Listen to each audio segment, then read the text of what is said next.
se trata de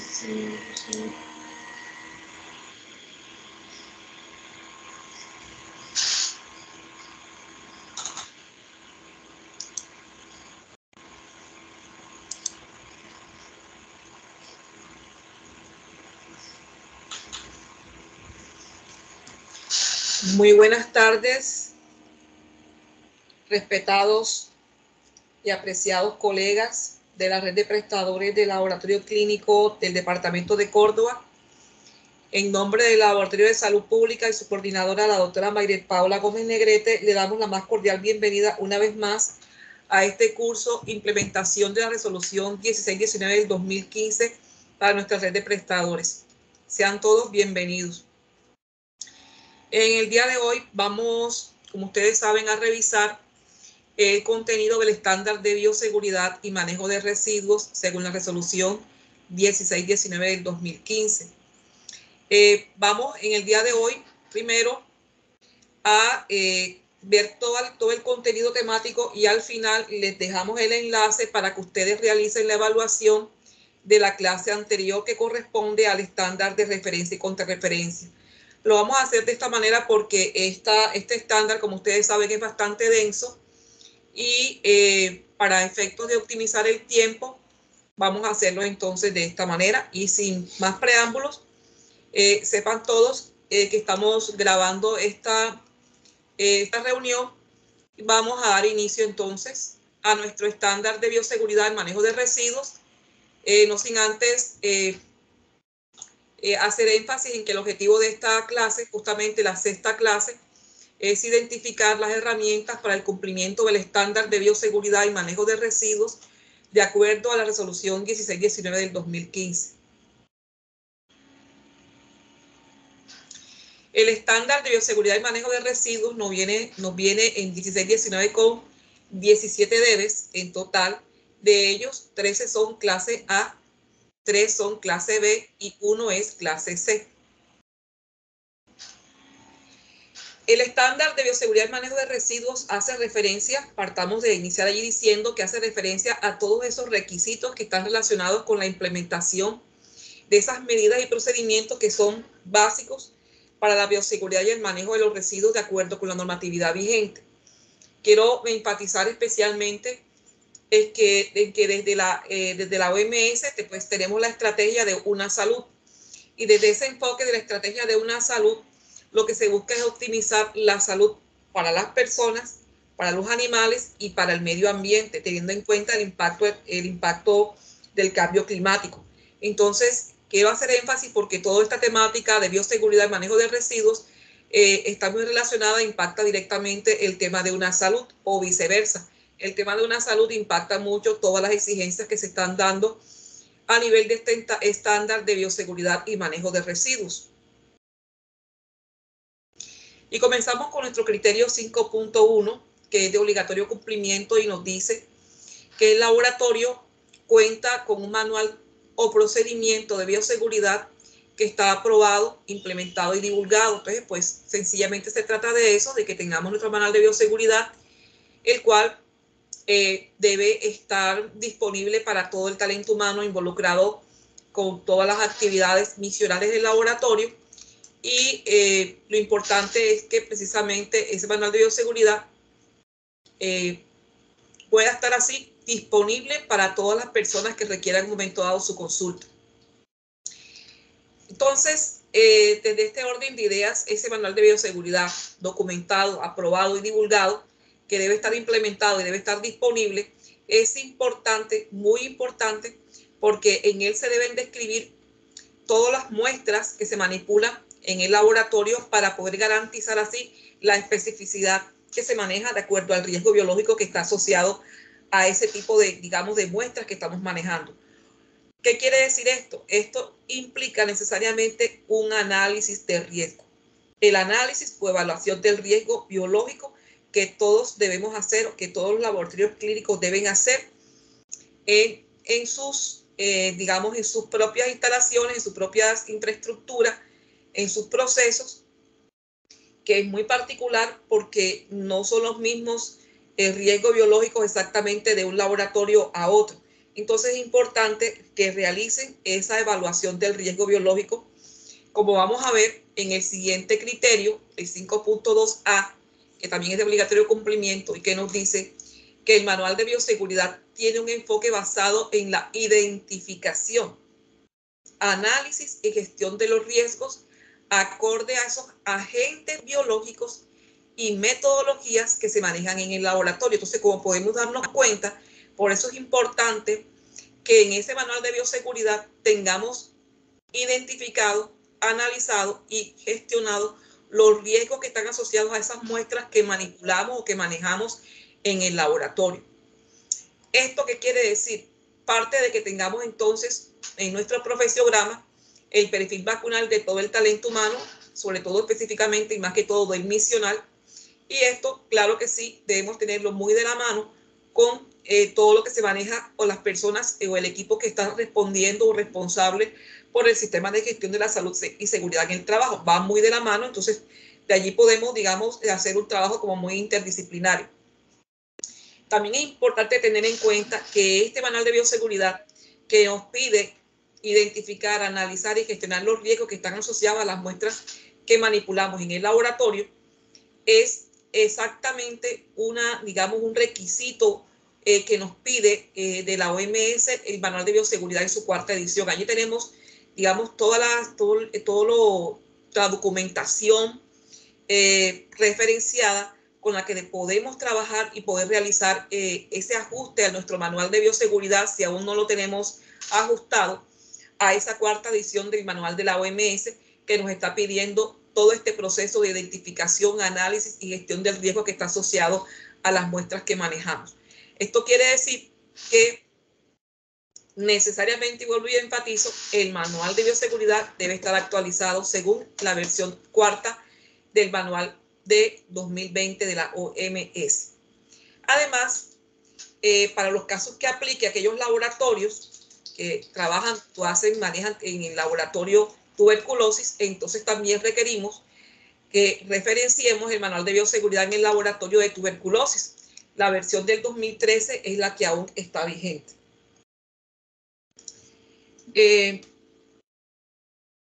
Partamos entonces de clarificar algunos conceptos. La evaluación del riesgo. ¿Qué nos dice esa 4ª edición del manual de la OMS sobre lo que es la evaluación del riesgo? Es ese proceso donde la probabilidad de exposición a un peligro se sopesa frente a la gravedad potencial del daño bajo un conjunto de circunstancias, por ejemplo, un procedimiento de laboratorio ya específico, muy determinado. Y justamente esa finalidad que tiene el análisis de riesgo es que podamos establecer si ese riesgo que nosotros hemos evaluado, que hemos analizado, es aceptable o si por el contrario es necesario implementar algunas medidas de control para prevenirlo o por lo menos para reducirlo. Realmente cualquier instalación que maneje, digamos, agentes biológicos, tiene necesariamente esa obligación con el talento humano y con la comunidad de realizar ese análisis de riesgos del trabajo que realizan y de digamos, seleccionar y aplicar esas medidas de control de riesgos apropiadas para poder reducir esos riesgos a un riesgo aceptable. Y como decía, la finalidad de la evaluación del riesgo es que recojamos esa información, la evaluemos, la utilicemos para poder informar y justificar la implementación de procesos, de procedimientos y de tecnología que logren controlar o mitigar esos riesgos que están presentes. Ahora bien, el análisis de esta información, lo que, digamos, tiene un efecto, un impacto muy importante en el talento humano porque logra que ese talento humano se empodere, ya que van a tener, digamos, la comprensión muy profunda de los riesgos biológicos y de las formas en que puedan, digamos, afectarlos a ellos directamente o afectar el medio ambiente, afectar el ítem de ensayo, etc.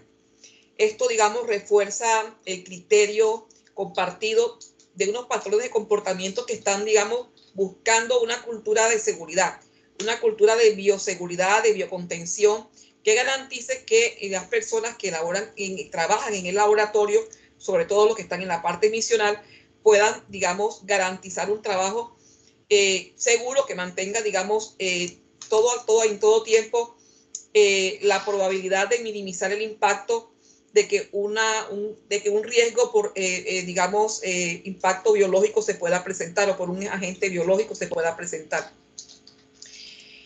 hay que partir de algo importante, y es que el riesgo, nunca vamos a decir que sobre todo el riesgo biológico lo vamos a eliminar por completo. Eso es imposible de decir, vamos a eliminar el riesgo. La única manera de eliminar el riesgo, diría yo, sería no realicemos el trabajo. Es la única manera que pudiéramos decir se eliminó el riesgo porque no vamos a realizar el trabajo. Por lo tanto, entonces, lo que tenemos que determinar es si los riesgos iniciales, o por lo menos los residuales, lo que ya queden, finalmente son aceptables o son controlables o definitivamente son inaceptables, que esto va a constituir, digamos, una fuente muy importante de tener conocimiento, de claridad en el proceso mismo de la evaluación de los riesgos. ¿Qué es la gestión del riesgo biológico entonces? Todas aquellas actividades de bioseguridad, de biocontención y de biocustodia que una organización implementa para administrar el control de los peligros y riesgos biológicos con la finalidad de generar un ambiente seguro. Quise traerles esta tablita que la sacó, la elaboró el Ministerio de Salud y Protección Social en tiempos de COVID, que habla sobre los tipos de riesgo en el laboratorio. Entonces, miren aquí algunos ejemplos de riesgos biológicos, de riesgos químicos, de riesgos físicos, incluso de riesgos humanos, cuando, por ejemplo, falta capacitación en el talento humano o no hay idoneidad para el desempeño del cargo, o cuando se asumen ciertos comportamientos arriesgados o negligentes en el trabajo en el laboratorio, que también pueden representar un riesgo. La cuarta edición del Manual de Bioseguridad en el laboratorio de la OMS promueve un enfoque situacional del laboratorio de la bioseguridad que está basada en el riesgo y la evidencia en lugar de procedimientos únicos o requisitos que son flexibles y que son rígidos. Este nuevo enfoque que nos trae este manual de la cuarta edición está precisamente enfocado en el ciclo PHBA, ¿verdad? El ciclo de Deming, el planificar, el hacer, el verificar y el actuar. Y parte entonces de unos componentes muy básicos que son primero la recolección de la información, la evaluación de los riesgos, el desarrollo de estrategias para el control de esos riesgos, la selección e implementación de medidas de control del riesgo y la revisión de los riesgos y de las medidas que se establezcan.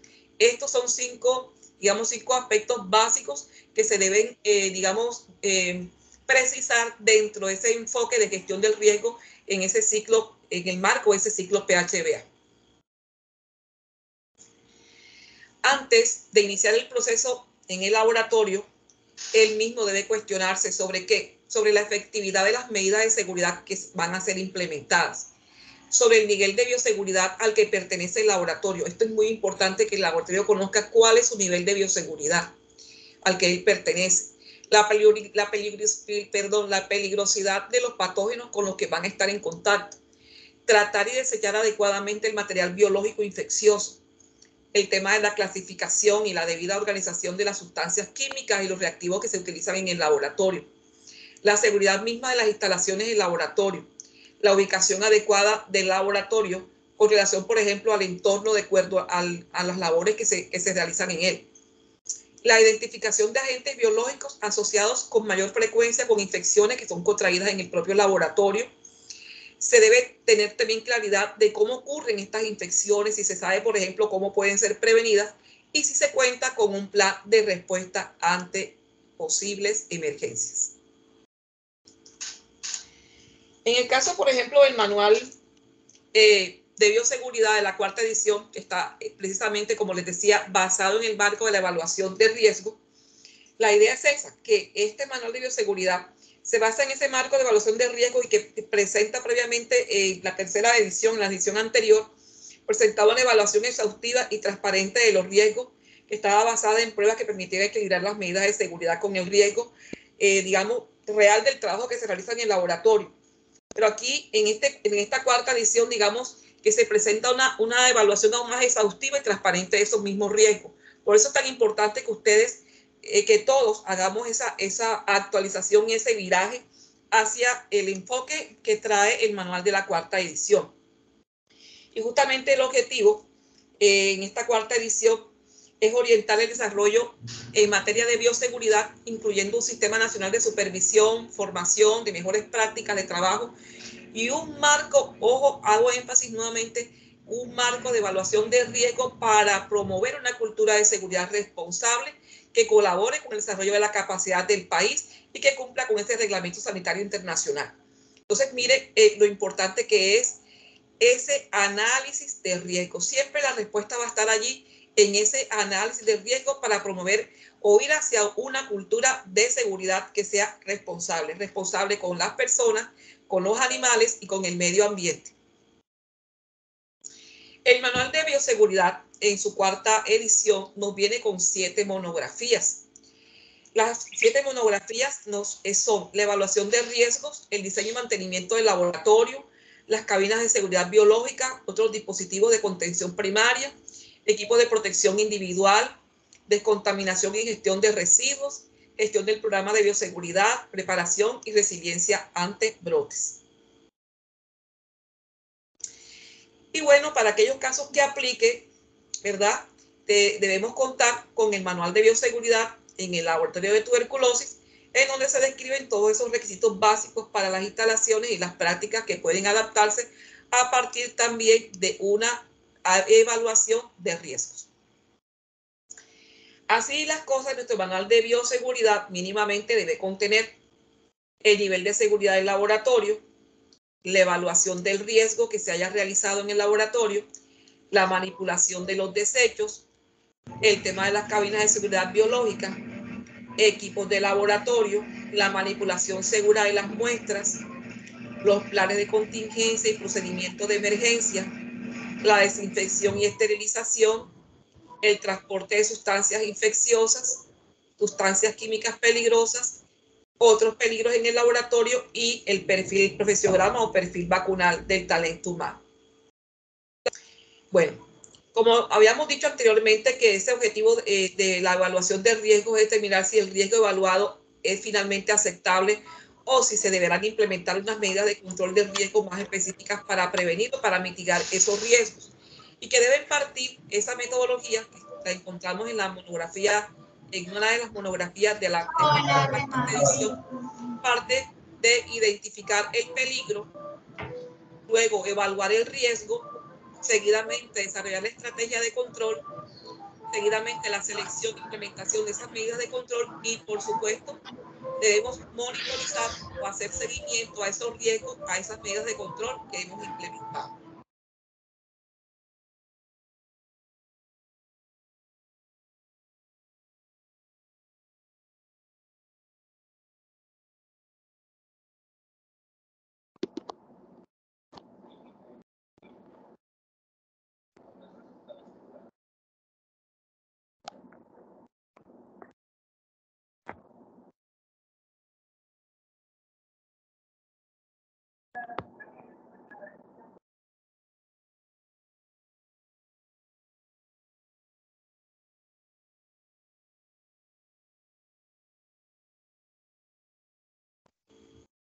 ¿Me escuchan? Pero si yo me hará silenciar el micrófono porque yo no tenía. Ok. Bueno, continúo con el criterio 5.3. Les decía que el criterio 5.3a es de obligatorio cumplimiento y nos dice que el laboratorio usa los elementos de protección personal acorde a los agentes químicos o biológicos identificados, así como un manejo adecuado para la atención de derrames y evidencia de condiciones de orden, aseo, limpieza y desinfección. Para dar cumplimiento a este criterio se trata entonces que el talento humano utilice esos elementos de protección. Primero, pues se dispongan de esos elementos de protección personal y que se hagan acordes de acuerdo a los agentes químicos o biológicos que se manejan en el laboratorio y que asimismo se utilicen de acuerdo a este sentir, porque a veces se cuentan con los elementos pero no se usan adecuadamente o no se usan según el tipo de agente, ya sea químico o biológico según el caso. Entonces, además del tema de los elementos de protección personal, es muy importante que enfaticemos en esas condiciones locativas. Recordemos que incluso desde 3100, que es una normativa muy básica, nos piden mantener que el orden y la limpieza y el aseo, digamos, como un tema dinámico, sistemático en el laboratorio, que los mesores de trabajo estén libres de materiales que no están relacionados con el trabajo mismo en el laboratorio, que tengamos esos kits de antiderrame en los lugares ubicados, en los lugares donde se requieran disponibles, y que contemos con esos esquemas de manejo de derrames. Que en el caso del micobacterio en tuberculosis, para trabajar con el micobacterio en tuberculosis se requiere de trajes de manga antifluido que sean desechables y tapabocas N95. Y que para el caso de las áreas compartidas de trabajo, como puede suceder con micobacterias y microbiología, no se debe ingresar a estas áreas ni papel, ni cartón, ni celulares. Es aquí solamente para hacerlo como muy visual, les quise traer esta diapositiva. Esto es lo que no debe ser en una condición locativa. Como ustedes pueden ver, todo se ve en mucho desorden. Entonces, está todo como muy apiñado, como un espacio, además de que es reducido, todo está, sí, la verdad no se ve organizado el laboratorio. Entonces, es lo que no debe ser. Esto es lo que sí debería ser.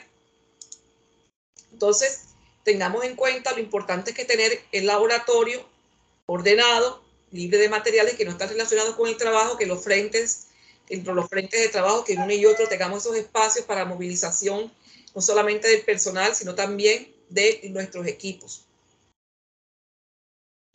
Recordar el tema de contar con esos kits antiderrame y los esquemas de manejo de esos derrames, y que por supuesto debe estar documentado y deben ser socializados. Como les decía, el tema del uso de los elementos de protección personal acorde con el tipo de agentes, ya sean químicos o biológicos, que se manejan en el laboratorio. De acuerdo a eso, pues sabremos que tenemos un tipo de protección especial que implementar y hacer uso precisamente de forma adecuada de esos elementos de protección personal o individual. Y hacer énfasis entonces que en el caso de trabajar con micobacterio en tuberculosis, sabemos que tenemos que trabajar con esos vestidos manga larga que son antifluidos, desechables, y por favor provistos del tapaboca N95. Aquí solamente a manera de como una precisión, de acuerdo al tipo de equipo que estemos utilizando, saber qué peligro es el que estamos evitando. Por ejemplo, las mangas y las blusas del laboratorio evitan, por ejemplo, el peligro de contaminación de la ropa. El calzado, por ejemplo, evita los impactos y las salpicaduras. Las mascarillas respiratorias evitan, por ejemplo, el peligro de inhalación de aerosoles. Y así sucesivamente, de acuerdo al equipo de protección personal que usemos, así estamos evitando un peligro específico. En el caso de las áreas de microbiología y de micobacterias, como ya hemos dicho, ya dijimos que no se puede ingresar ni papel, ni cartón, ni celulares. Pero además hay que tener en cuenta que hay laboratorios que por fines obvios deciden, digamos, trabajar en esta misma área los dos procesos. O sea, trabajan microbiología y trabajan micobacterias en la misma área, en la misma cabina de bioseguridad. Entonces, aquí no es decirles que yo les diga si se puede o no se puede. Aquí lo importante del tema es que todo tiene que estar basado en esa evaluación de riesgo. Es decir, tenemos que hacer un análisis de riesgos para yo poder definir si yo lo puedo hacer. Y partiendo de ese si lo puedo hacer, entonces definir unos protocolos muy bien documentados, muy bien socializados, a los cuales hay que hacerle muy buena adherencia por parte del talento humano, y verificar el cumplimiento de esos registros asociados, como son registros o protocolos, registros o formatos que operativicen esos procedimientos de desinfección de estas áreas, para poder garantizar que realmente se evita contaminación cruzada. Esto aquí, digamos, es el tema crucial para el caso de que se requiera trabajar en esta misma área los dos procesos. Solamente aquí quise decirles que recordemos que debemos tener publicado nuestro instructivo de lavado de manos, que debe estar en un lugar visible en aquellos casos que aplique, que este instructivo de lavado de manos tiene que estar socializado, tiene que haber evidencias de capacitaciones, y que por supuesto se demuestre adherencia a los mismos a través de las evaluaciones que ustedes realizan. Y aquí, a manera de cuña, por decirlo de alguna manera, recordando allá nuestro estándar de organización y gestión, es como para que lo tengamos en cuenta. Uno a veces llega a los laboratorios en la visita y uno encuentra el lavamanos con todos los, pues, los requisitos que se tienen que tener allí, digamos, los dispositivos de lavado de manos, etcétera, toalla de secado, en fin, y encuentra el instructivo. Pero entonces generalmente encuentro el instructivo así como este que les estoy mostrando yo, un instructivo genérico que es el que saca nos presentó la OMS, por ejemplo. Recordemos que esto se convierte en un documento. Esto que les estoy mostrando se convierte en un documento para el laboratorio. Por lo tanto, como documento tiene que estar enmarcado en el sistema de gestión documental del laboratorio. Entonces, ustedes en su laboratorio, su instructivo de lavado de manos, tienen que ajustarlo a su sistema de gestión documental. Tiene que aparecer su logo, tiene que tener su código.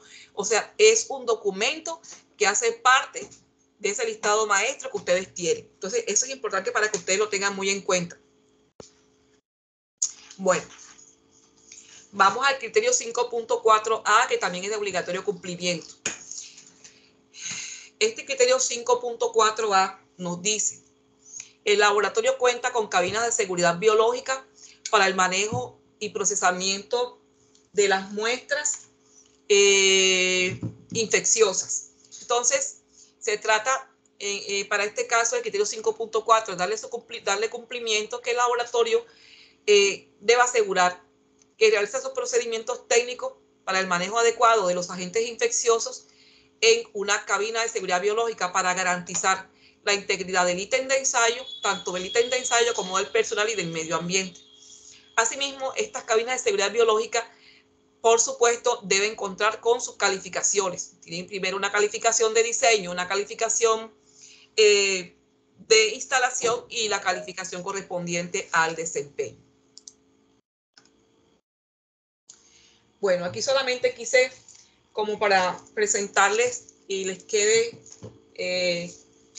como a manera orientativa cuando ustedes vayan a adquirir sus cabinas de seguridad biológica, tengan como claridad el tipo de protección que cada una de ellas brinda.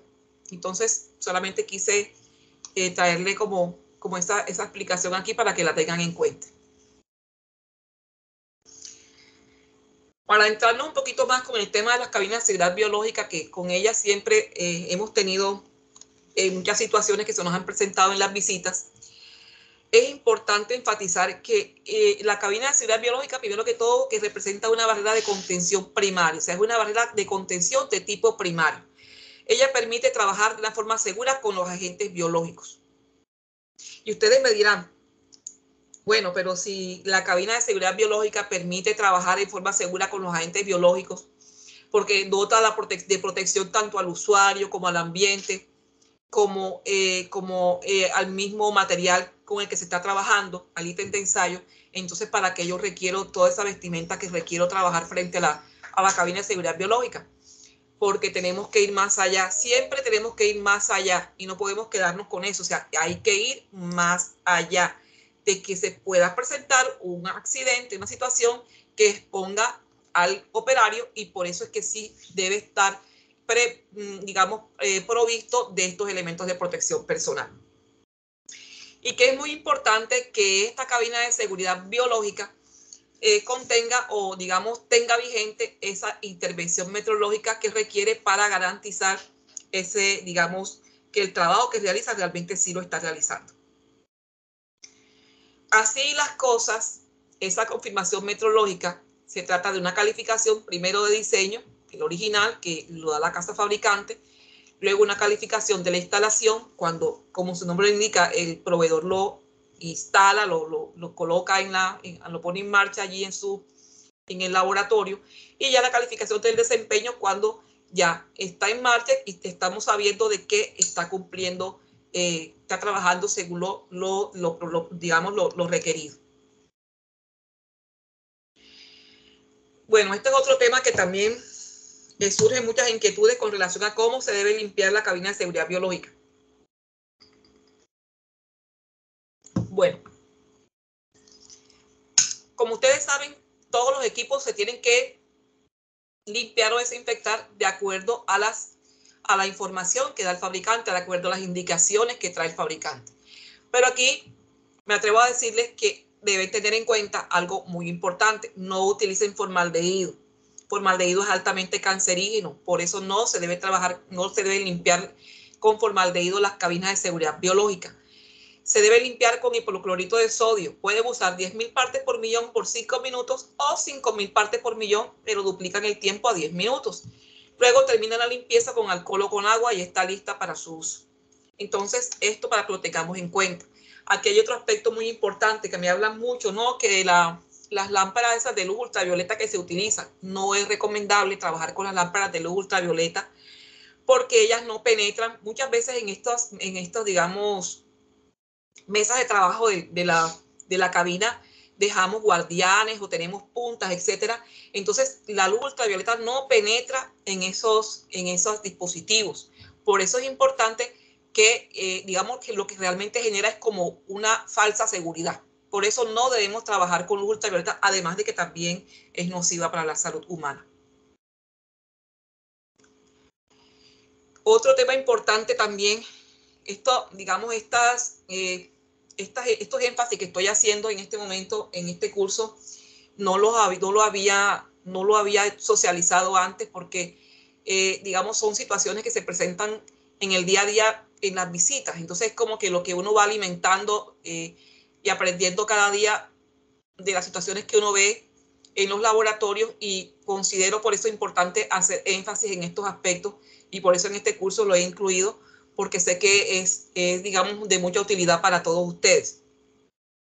El tema de la ubicación de la cabina de seguridad biológica en el laboratorio.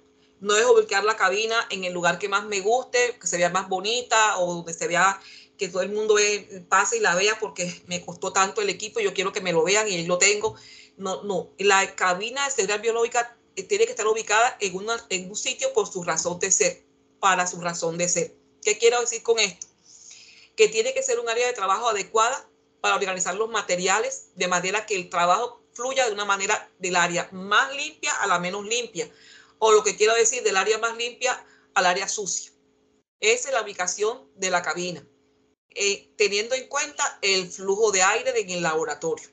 ¿Para qué? Para no producir contaminación cruzada. También es importante que a veces, de pronto, por error, somos humanos y podemos colocar a veces algunos elementos que pueden impedir el flujo del aire a través de las rejillas. Entonces, es importante que no coloquemos elementos en la rejilla del flujo del aire porque se interrumpe la cortina de aire de protección del gabinete y entonces no estamos haciendo nada. Estamos quedando expuestos a digamos, a ese material infeccioso que nos puede ocasionar daño. Otro tema es obstruir el filtro de escape EPA, porque entonces en este caso se afecta el rendimiento del gabinete también y la vida útil del equipo se va a ir perdiendo. Y recordemos que la validación o la calificación de estos equipos tiene que ser anual, para que lo tengamos muy, muy en cuenta. Bueno, anual, pero si por alguna circunstancia o razón yo cambié la cabina de lugar, la moví dentro del laboratorio, señoras y señores, tengo que volver a calificar para que lo tengamos en cuenta. Bueno, preguntas en el chat, doctora. Al momento no tenemos preguntas en el chat.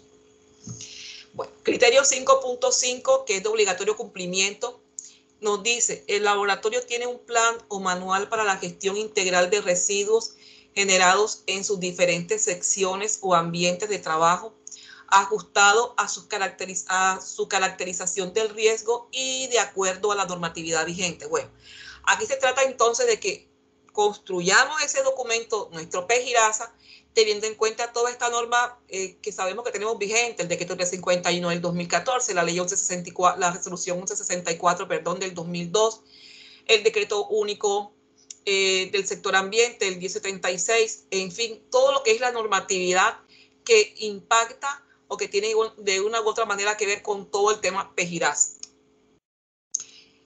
Y miren, aquí quise traerles este resumen porque también es otro aspecto que a veces uno ve los PGIRS y uno, pues muchas veces no tienen todo, digamos, no contienen todos los aspectos que nos pide la resolución 1164 del 2002.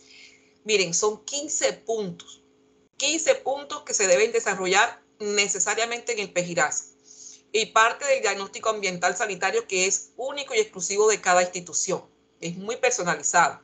Luego el programa de educación e información, la segregación en la fuente, la desactivación, el movimiento interno de esos residuos, el almacenamiento en el cuarto de acopio temporal, la selección, el tratamiento y la disposición final con ese proveedor externo, el control de efluentes y líquidos y emisiones atmosféricas para aquellos casos que apliquen, el plan de contingencia, los indicadores de gestión interna. Recordemos que tenemos que llevar nuestros indicadores, que debemos tener también evidencia de las auditorías internas y de las interventorías externas que le hacemos al proveedor, los informes y reportes a autoridades ambientales, que también es otro aspecto importante que a veces no se incluye allí en el PEGIRASA.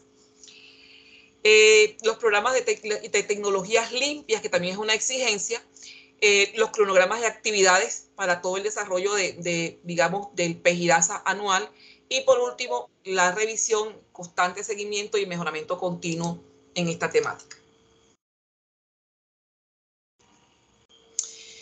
Y entonces decíamos que para construir el PEGIRASA debemos partir de ese diagnóstico ambiental y sanitario. Y aquí para nosotros es muy importante hacer énfasis en esa caracterización de esos residuos generados en el laboratorio. Y que allí debemos tener en cuenta, sobre todo a nosotros nos interesa los residuos que están asociados con nuestros eventos de interés en salud pública. Entonces, tenemos que tener claridad de qué manera vamos a, digamos, cómo son esos residuos que se generan en el laboratorio, qué impacto ambiental generan esos residuos.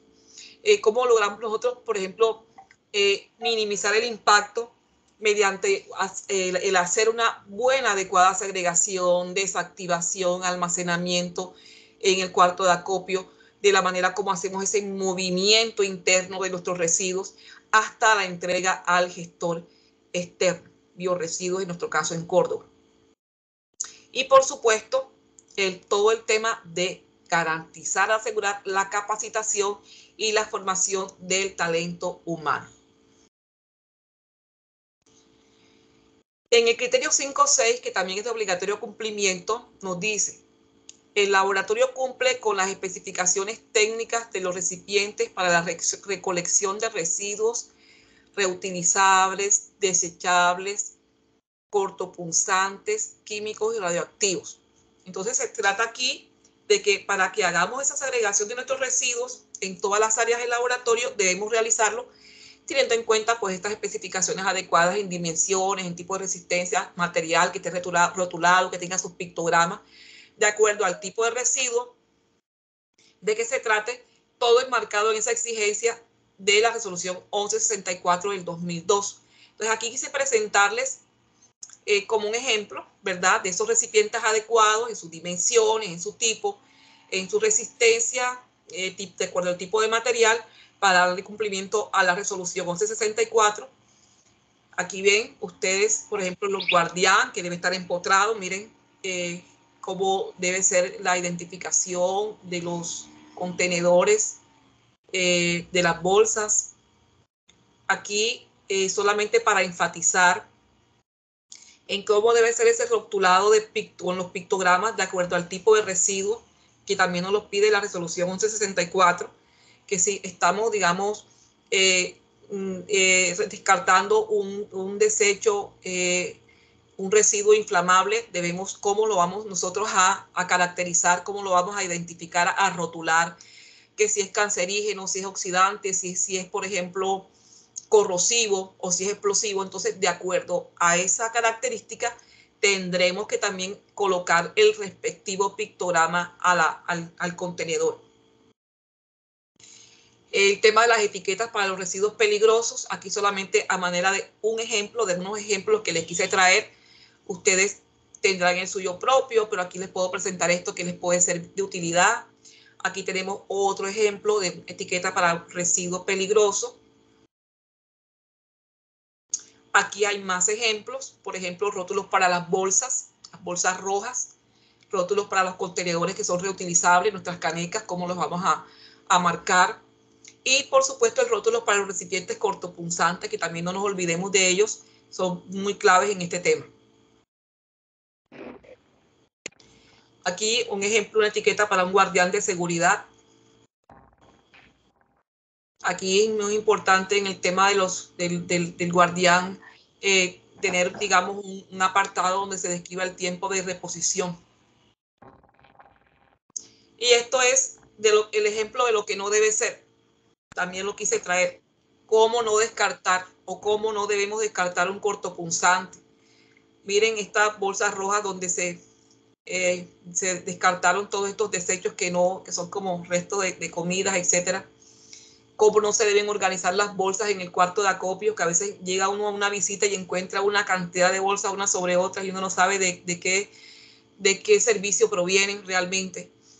Y mezclan bolsas de residuos peligrosos con bolsas de otro tipo de residuos. Entonces es importante esto para que lo tengamos en cuenta, que es lo que no debe ser. Otro ejemplo de lo que no debe ser: no debemos transportar nuestros residuos con las manos, no se deben recoger con las manos, deben ser transportados en los carros transportadores para este transporte interno, desde el sitio que se genera hasta el centro de acopio temporal.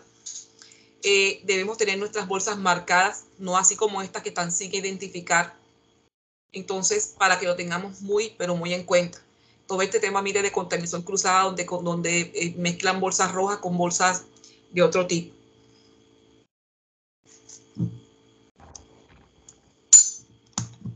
Caramba, no puedo ver la madera. Ya, Diana, analiza.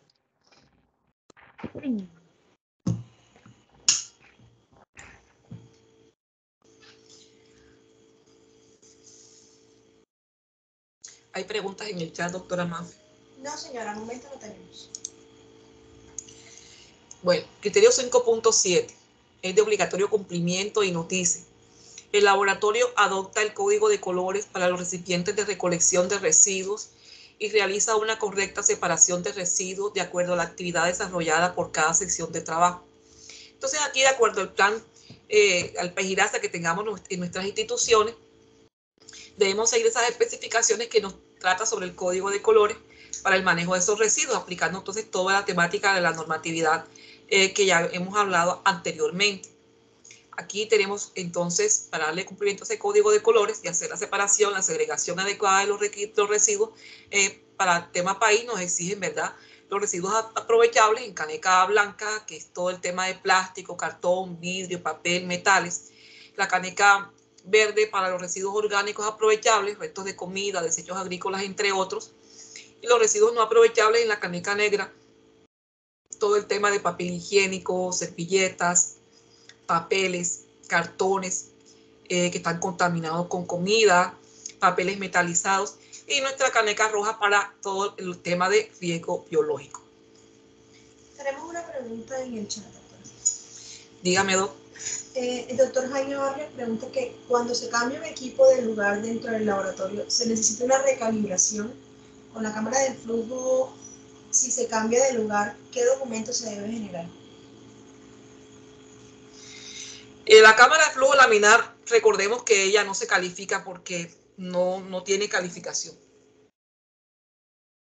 Es la cámara, yo me refería a la cabina de seguridad biológica. La cabina de seguridad biológica, que es la que requerimos nosotros para el manejo de las infecciosas, necesitamos, cuando la cambiamos de lugar, volver a calificar. O sea, siempre que cambiemos las condiciones de la metodología, necesitamos calificar ese equipo, en el caso de la cabina de seguridad biológica, por ejemplo.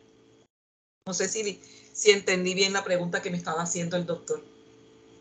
No sé si alcancé a cumplir la expectativa de la pregunta que me hacía realmente, no sé. Bueno, aquí quise traerles como ejemplo también, o digamos no ejemplos, sino que con estas tablitas, que la consiguen fácilmente ustedes también allí en internet, pero para que lo tengan muy a la mano también, de lo que se va, digamos, descartando en cada uno de los diferentes recipientes de acuerdo al código nuevo de colores. Bueno, ni tan nuevo ya, pero bueno, así le seguimos llamando el código nuevo de colores. Hago énfasis en el tema de los riesgos de los residuos de tipo químico, que deben estar rotulados como riesgo químico y que debemos recortar, que son altamente corrosivos, que hay unos que pueden ser explosivos o también tienen toxicidad y reactividad, también puede ser inflamable y pueden generar, afectación a la salud. Entonces es muy importante que los tengamos, descartemos de acuerdo a las indicaciones que nos da también la 1164. Debemos rotularlo con riesgo químico, debemos ponerle el pictograma que vemos ahí en pantalla. El criterio 5.8, que también es de obligatorio cumplimiento, nos dice que el laboratorio realiza todos los procesos de tratamiento y disposición final de residuos infecciosos, químicos y radioactivos con gestores externos que están autorizados por la autoridad ambiental competente. Dicho contrato o convenio debe estar vigente y la prestación del servicio permanente. Asimismo, el laboratorio verifica los procedimientos de tratamiento y disposición final de los residuos peligrosos contratados con el gestor externo. Entonces se trata aquí, para darle cumplimiento a este criterio 5.8, que en el plan de gestión integral de residuos establezcamos esos procedimientos de tratamiento y disposición final de los residuos peligrosos, el cual debe incluir la totalidad de esos residuos generados por el laboratorio y que están basados en la caracterización previa de los mismos o por cada sección o área del laboratorio. No es que están caracterizados los residuos del laboratorio, sino que deben estar caracterizados los residuos por cada área del laboratorio. Hematología tendrá caracterizados sus residuos, química tendrá caracterizados sus residuos, inmunología tendrá caracterizados sus residuos y así sucesivamente de acuerdo al área de trabajo que corresponda. Y esto, por supuesto, debe quedar documentado en el PEGIRAS. En el caso de los residuos químicos, es muy importante que tengamos en cuenta las tarjetas de seguridad. ¿Por qué? Porque allí se nos dan las indicaciones de cómo manejar esos residuos. Y también es importante que nos lo piden, que tengamos los soportes de visita al proveedor externo. Así tal cual nos lo pide este criterio igualmente. Entonces aquí solamente quise traerles también como una especie de un ejemplo. Este es un laboratorio clínico que en el año 2022 produjo estos residuos en el área de hematología. En febrero a diciembre produjo unos residuos ordinarios, unos residuos biosanitarios, que vemos que son los de mayor cantidad, y unos cortopunzantes. Entonces, así debe hacerse para cada área del laboratorio, que tengamos muy clarificado, muy bien caracterizado cuáles son esos residuos que salen de cada una de nuestras áreas de trabajo. Y aquí es muy importante incluir la totalidad de esos residuos generados por el laboratorio y que están basados en su caracterización, como digo y hago énfasis, en cada área de trabajo.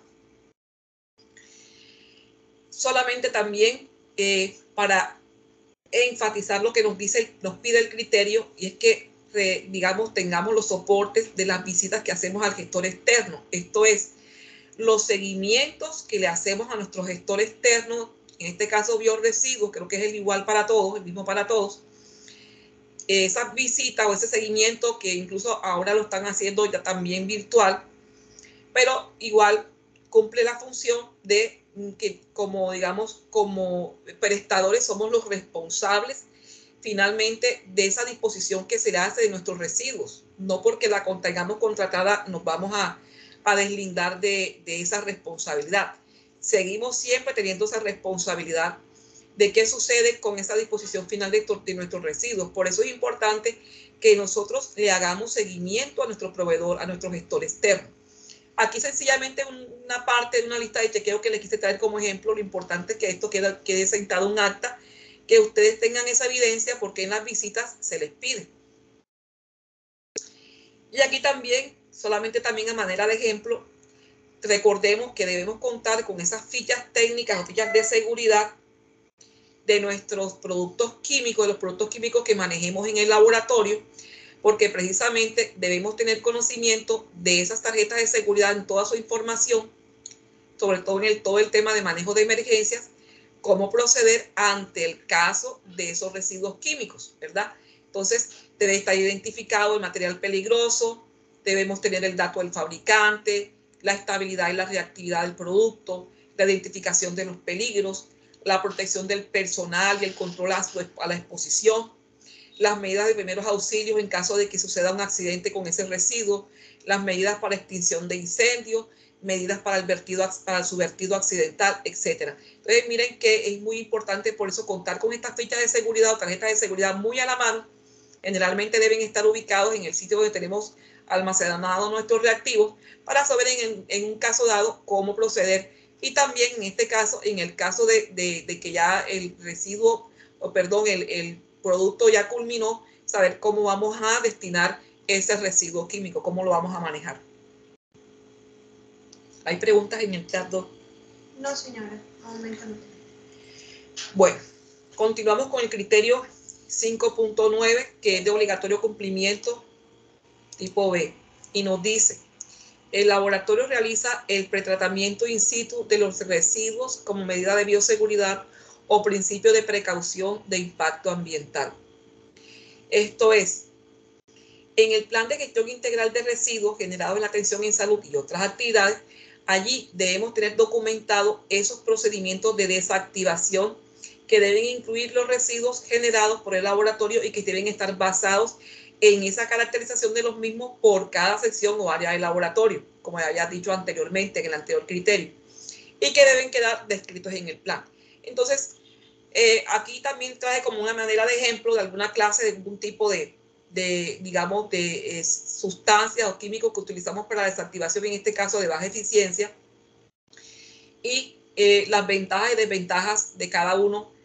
Ustedes pues son libres de escoger lo que ustedes con el que se sientan más a gusto, pero quise traerles como manera de diferentes opciones para que ustedes miraran esa parte. En el caso, por ejemplo, de desactivación de baja eficiencia, se usan muchos desinfectantes como amonio cuaternario, el formaldehído, el mismo glutaraldehído, el amonio cuaternario, los yodóforos, la iodopovidona, el peróxido de hidrógeno, clorito de sodio, de calcio, entre otros. Pero recordemos que en el caso de clorito de sodio y de calcio, en el caso de que vayamos a hacer desactivación por baja eficiencia, en el tema de los cortapunzantes no debemos utilizar la alternativa de ese clorito de sodio o de calcio, porque ellos, recordemos que son altamente cancerígenos, se liberan a partir de ellos cuando son incinerados todos los digamos, furanos y dioxinas que son altamente cancerígenos. ¿Preguntas en el chat? No, señora. Al Bueno, momento no tenemos. Ok. El criterio 5.10, que es de obligatorio cumplimiento, nos dice: el laboratorio establece e implementa la ruta sanitaria interna de recolección de residuos peligrosos y no peligrosos de acuerdo a los criterios definidos en la resolución 1164 del 2002. Entonces se trata aquí de que ese procedimiento de la ruta sanitaria, ese procedimiento que tenemos definido para realizar la ruta sanitaria interna, debe estar también documentado en el PEGIR. Normalmente se documenta a través de un plano, ¿no? Ahí se especifica el esquema de la ruta, las franjas horarias, los tipos de residuos, la frecuencia, los mecanismos para el transporte de esos residuos al cuarto de almacenamiento. Ya sabemos que no lo podemos transportar en la mano, que tiene que ser en los carros transportadores. La identificación de los diferentes responsables en cada una de las actividades y, por supuesto, el tema del uso de los elementos de protección personal. Aquí les quise mostrar el esquema de una ruta sanitaria. Algo que sabemos todos y que debemos hacer énfasis es que la ruta sanitaria es unidireccional.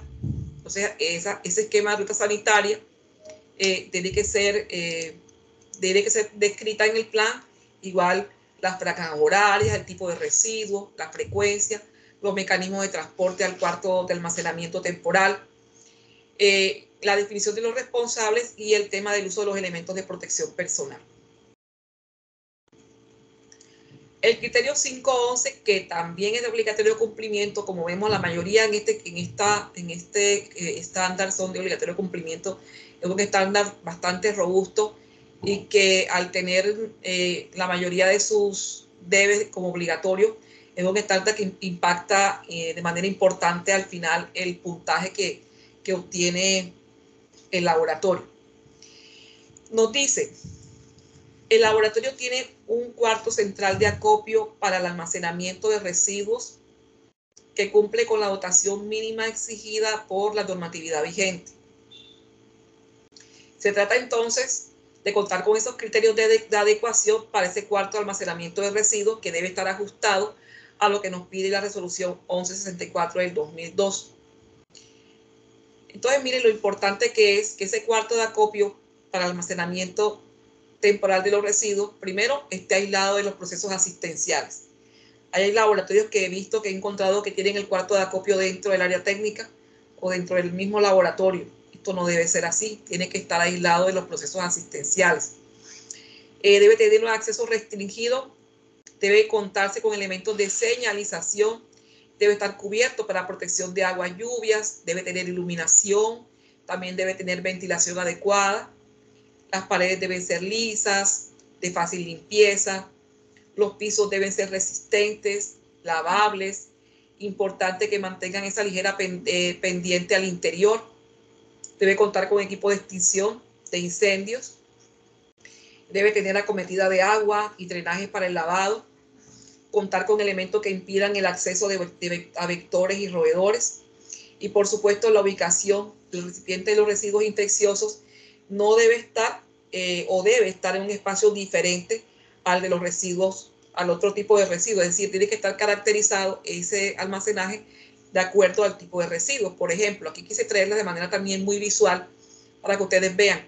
Este es un cuarto de acopio temporal de residuos, es pequeño pero es funcional. Miren, tiene digamos, un ambiente específico para cada uno de los residuos que se generan en la institución.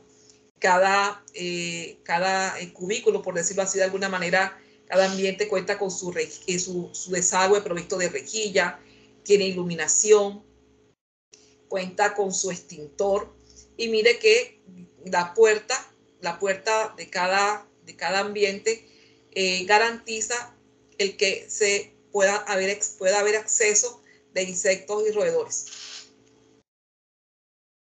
Preguntas en el chat, ¿no? En el momento no tenemos preguntas. Bueno, seguimos con el criterio 5.12. También es de obligatorio cumplimiento y nos dice el laboratorio cumple con el adecuado etiquetado de residuos para ser entregados a los gestores externos. Bueno, aquí se trata sencillamente de que el residuo esté etiquetado de acuerdo al origen, a la fecha de recolección y al responsable del tratamiento. Ya habíamos visto, porque otro criterio por allá también nos lo estaba pidiendo, nos hablaba del rótulo, de los rótulos. Aquí específicamente nos hablan del etiquetado de esos residuos, pero lo importante aquí es que comprendamos que estamos promoviendo cultura de seguridad, no lo veamos como un capricho de la norma, como una molestia, sino que realmente lo importante es que este etiquetado de residuos lo que va a facilitar es establecer la trazabilidad de los residuos desde su generación hasta su disposición final. El criterio 5.13 ya es un criterio tipo B y nos dice que el laboratorio diligencia los registros de cuantificación de residuos, los famosos RH1, es decir, todos esos residuos que generamos en el laboratorio, debemos cuantificarlos y debemos registrarlos allí en ese formato de RH1, así tal cual como nos lo pide la resolución 1164 del 2002. Y recordemos también que debemos implementar nuestros indicadores de gestión interna y que esos indicadores tienen que estar también, digamos, disponibles para la entrega a la autoridad sanitaria competente que nos lo solicite. Este es solamente un ejemplo de los formatos que yo sé que todos ustedes manejan muy bien, de los famosos formatos RH1.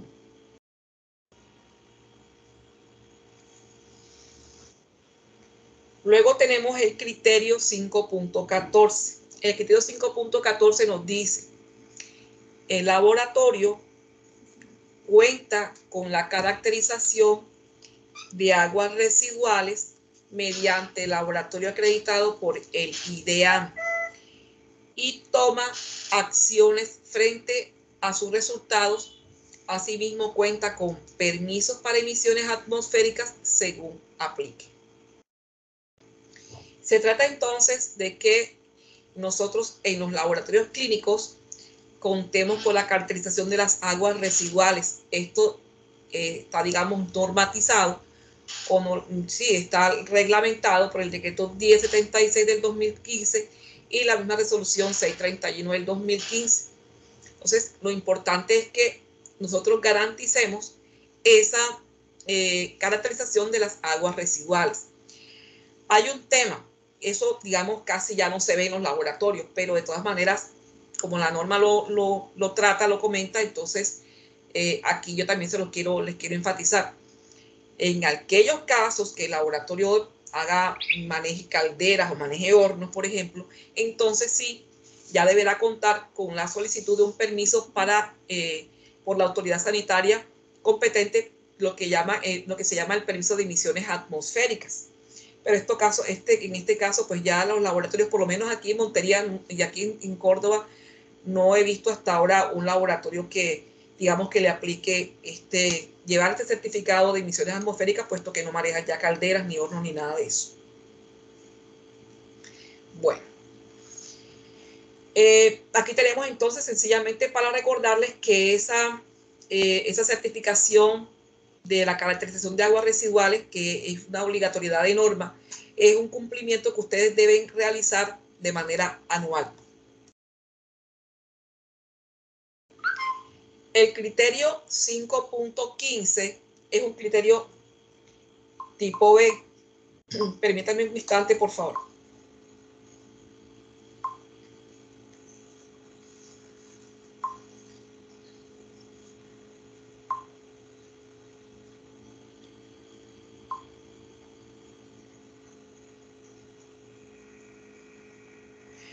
Bueno, el criterio 5.15 es un criterio tipo B y dice: el laboratorio cuenta con un plan de contingencias para el manejo de residuos ante accidente o cualquier eventualidad, como falta de contrato para la recolección de residuos, falta de personal para realizar la ruta sanitaria, falta de suministro de bolsas acorde con el código de colores, entre otras. Bueno, entonces aquí pues se trata de que el laboratorio cuente o documente, digamos, un plan de contingencia para el manejo de esos residuos que debe estar acorde con la normatividad vigente y que debe estar el talento humano preparado, digamos, capacitado para su implementación, teniendo en cuenta ese decreto 1076 del 2015.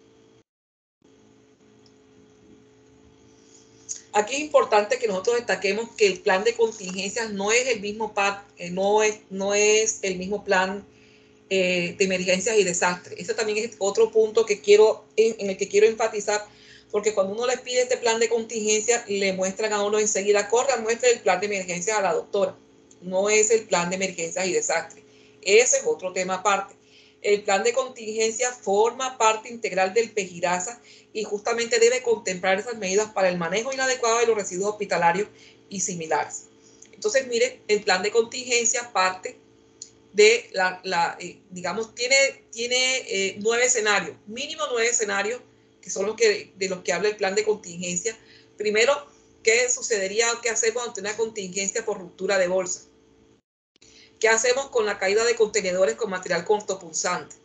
¿Cómo actuamos ante un derrame por residuos sólidos? Ante un derrame líquido. ¿Qué sucede si el carro recolector de residuos no viene, no pasa? ¿Qué hacemos entonces en esa parte? Si hay una interrupción del suministro de agua o energía, si hay una alteración del orden público, o ante un sismo, un incendio o un accidente de trabajo con un elemento cortopunzante. Entonces, como nos damos cuenta, no es lo mismo plan de contingencia que plan de emergencias y desastres. Por esto es importante, digamos, basarnos en esas pruebas que permiten equilibrar las medidas de seguridad con el riesgo real de trabajar con agentes biológicos, caso por caso y de acuerdo con los procedimientos que se realicen en el laboratorio. Tenemos una pregunta en el chat. La doctora María Alejandra Espinosa nos pregunta: ¿cada cuánto se debe realizar el estudio de aguas residuales? Doctora María Alejandra, como le decía, el estudio de aguas residuales se debe contratar con un laboratorio acreditado por IDEAN de manera anual. Bueno, seguimos con el criterio 5.16, que es de obligatorio cumplimiento, y nos dice: las instalaciones del laboratorio disponen de duchas, lavamanos y lavaojos de fácil acceso para el personal, funcionales y con control de funcionamiento. Si se usan medios para lavado, ojos, si se usan medios para lavado ojos, dice así la norma tal cual. Kits portátiles, que es a lo que hace referencia, deben estar vigentes y disponibles. Entonces se trata aquí que en el laboratorio debemos contar con lavamanos, con ducha lavaojos y con ducha de emergencia, o lo que también llaman duchas de seguridad, que las mismas deben ser de fácil acceso, deben contar con mantenimiento vigente y deben estar en funcionamiento. Parece mentira que haya que enfatizar en esto, pero sí, porque a veces uno va y no sale llave del agua, no sale agua de la llave. Importante que verifiquemos los registros de verificación precisamente de ese funcionamiento de esas duchas y de esos lavabos. Entonces, quiero partir de hacer una precisión. Cuando usted lo van a auditar con 3100, por allá la norma en el estándar de infraestructura en el servicio de laboratorio clínico les dice en el criterio 8.2.2 que debe contar con ducha manual o lavaojos, que puede ser compartida entre los ambientes técnicos. Así textualmente dice 3100. Ducha manual o lavaojos. Quiere decir que si a usted lo van a auditar mañana con 3100 y usted presenta la ducha manual, usted cumple perfectamente. Pero si a usted lo van a visitar con 1619, usted tiene que contar con lavamanos, tiene que contar con ducha lavaojos y tiene que contar con ducha de seguridad. Algunos tienen la ducha de seguridad y lavaojos en un todo en uno, otros lo tienen separado. Eso es decisión del prestador. Lo importante es que se cuente tanto con lavaojos como con ducha de seguridad. Y que incluso en aquellos casos hay personas que optan por lavaojos portátiles, los kits portátiles lavaojos. Lo importante es que dos aspectos con ellos. Primero, que como casi no se usan porque casi no se presentan accidentes, entonces uno los deja por allá en el olvido y cuando vienen a ver viene el auditor, justamente el kit está vencido. Entonces, mantener fechas vigentes de estos dispositivos. Y segundo, como son portátiles, mantenerlo en un lugar fijo y que sea de fácil acceso y que esté disponible. Sería básicamente la condición que habría que poner. Entonces, para que lo tengamos muy en cuenta y para hacer claridad, porque muchas veces también nos dice, pero ¿cómo me va a poner el incumplimiento si yo tengo mi ducha manual? No, es que por 1619 tiene que ser lava ojos y de emergencia. Entonces, para que lo tengamos muy presente. Como nos exige también el criterio que debemos hacer mantenimiento, quiere decir que tenemos que tener entonces una lista de chequeo para verificar el funcionamiento de esas duchas manuales, de esas duchas lavaojos y de esas duchas de seguridad. Entonces aquí solamente le quise traer un ejemplo. Ustedes son muy libres de adoptar esta que les estoy presentando, que eso es su gusto, pero quise para que ustedes tuvieran como una orientación de qué es lo que realmente la norma está pidiéndoles, ¿ya? Revisar el funcionamiento periódico de las duchas, no hay otra manera de hacerlo, sino, digamos, haciendo una revisión periódica, una ruta de seguridad periódica para revisar el funcionamiento de estas duchas y mirar que sí están funcionando bien, que sí les hacen mantenimiento. ¿Hay preguntas en el chat, Doc? A momento no tenemos preguntas en el chat. Bueno, viene esta diapositiva, la 5.17, contiene este criterio 5.17, que es de obligatorio cumplimiento. Nos dice que el laboratorio cuenta con medios de protección contra incendios y emergencias eléctricas vigentes y los funcionarios saben usarlos. Es decir, contamos con extintores vigentes, son apropiados de acuerdo al nivel del riesgo y el área en el que se encuentran. Y que lo importante aquí además es que se cuente con el talento humano formado, capacitado en el uso y manejo de estos extintores. Entonces, nuestros extintores vigentes, apropiados al nivel del riesgo, quiere decir que previo a esto hubo un análisis de riesgo, que generalmente lo hace el proveedor, para saber cuál es el tipo de extintor que va a ubicar en cada una de las diferentes áreas. Y, por supuesto, que ustedes puedan presentar evidencia de las capacitaciones. Digamos, el manual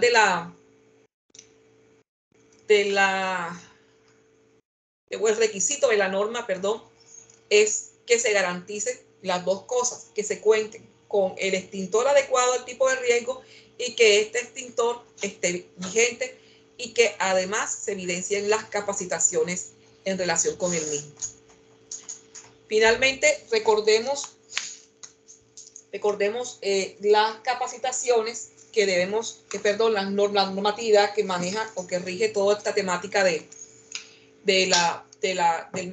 estándar de bioseguridad y manejo de residuos, que es el decreto 1076 del 2015, que reglamenta la gestión integral de los residuos generados en la atención en salud, el decreto único reglamentario del sector ambiente, que es el DURSA, y por supuesto la resolución 1164 del 2002, y para aquellos casos que aplique el permiso de vertimiento según la resolución 631 del 2015, para que los casos que aplique permiso de vertimientos.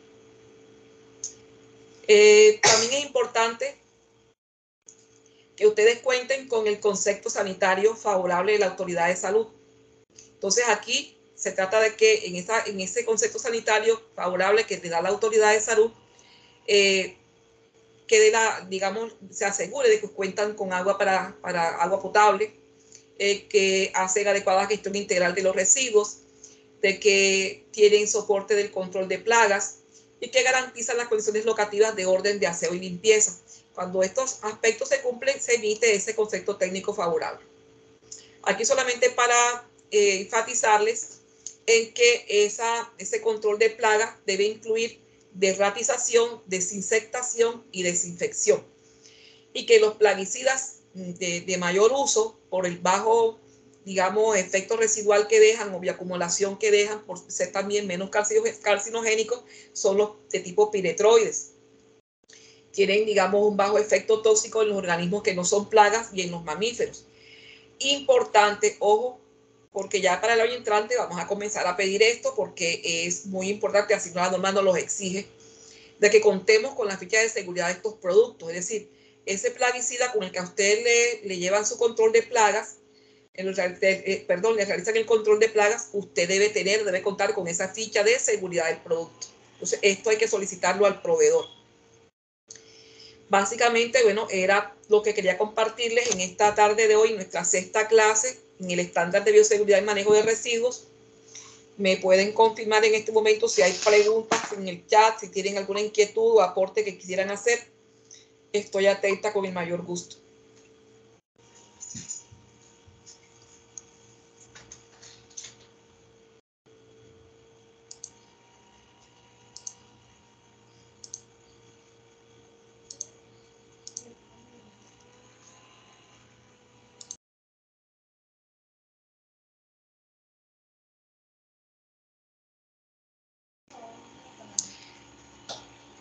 Bueno, no veo preguntas en el chat.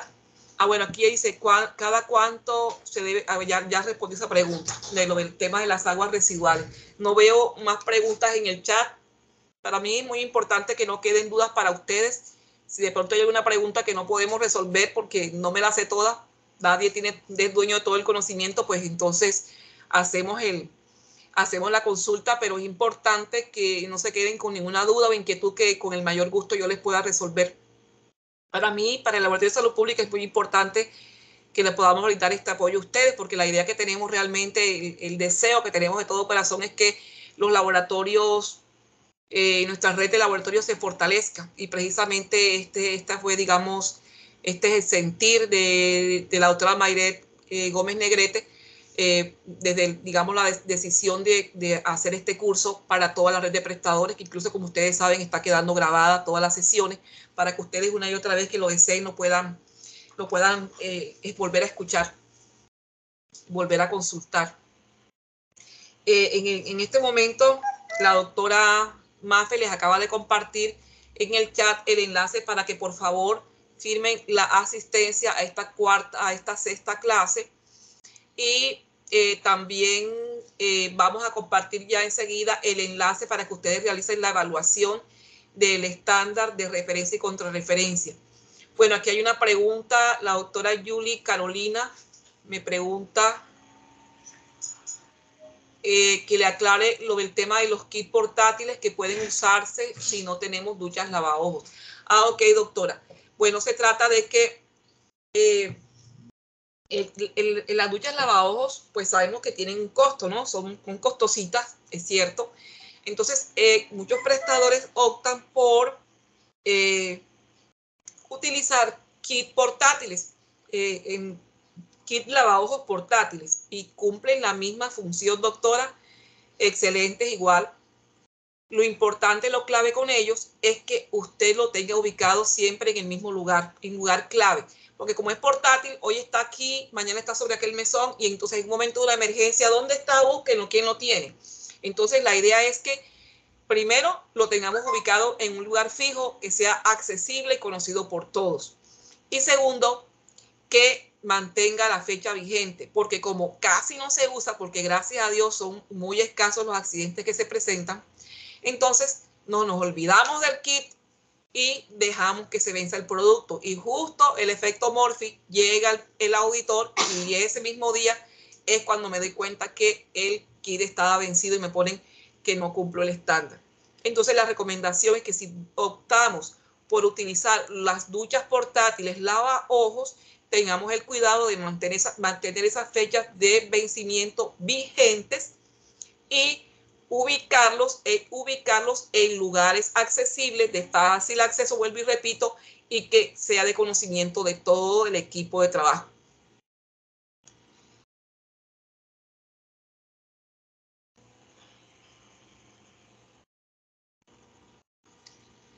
Aquí me preguntan que si el kit de ducha lavaojos también es de seguridad. No. El kit lavaojos, o sea, el kit portátil solamente cumple función de lavaojos. O sea, el kit portátil es el mismo, el ducha lavaojos, solo que es portátil. Pero la ducha de seguridad o de emergencia, esa sí no es portátil. Esa sí toca romper pared y todo, doctora. Porque no, lamentablemente de esas sí no existen portátiles. Con mucho gusto, doctora Yuli. ¿Qué otra pregunta se me escapa por ahí que vi? En el caso de los empaques de jeringas, se pueden descartar en caneca negra si la empresa no cuenta con un gestor para verificar estos residuos. Sí, desde que no estén contaminadas, sí, no hay problema, claro. Parece que no hay más inquietudes, más preguntas. Vamos a compartirles en este momento el enlace para la evaluación. La doctora Mafe le va a compartir el enlace para la evaluación. Aquí le quiero dar muy especialmente las gracias a la doctora María Fermina, que nos ha acompañado todo este tiempo de la logística en la parte tecnológica, dándole ingreso el acceso a todos ustedes cada vez que lo han requerido, y pues también su apoyo invaluable en los formularios para la asistencia, en fin. Esto es todo fruto de un equipo de trabajo del Laboratorio de Salud Pública. Ahí tienen el enlace para que ustedes puedan realizar la evaluación del estándar de referencia y contrarreferencia cuando faltan 30 minutos para terminar nuestras 2 horas, que es lo que tenemos convenido. Entonces tienen 30 minutos para que puedan realizar la evaluación. Por favor, la invitación a que todos realicen la evaluación. Ustedes saben que hace parte de las condiciones requeridas para luego la certificación. En nuestro próximo encuentro tendremos ya la última clase, que es proceso prioritario, y al terminar la siguiente clase de proceso prioritario, al final realizaremos la evaluación final, que debe ser aprobada por sobre 3 en adelante para poder, obtener la certificación del curso. Entonces, pues lo dejo con la evaluación. Les doy nuevamente las gracias a todos por aceptar la convocatoria y participar en esta tarde en nuestra clase. Si no hay más preguntas, me despido. Y en nombre del Laboratorio de Salud Pública, nuevamente, muchas gracias por la atención prestada.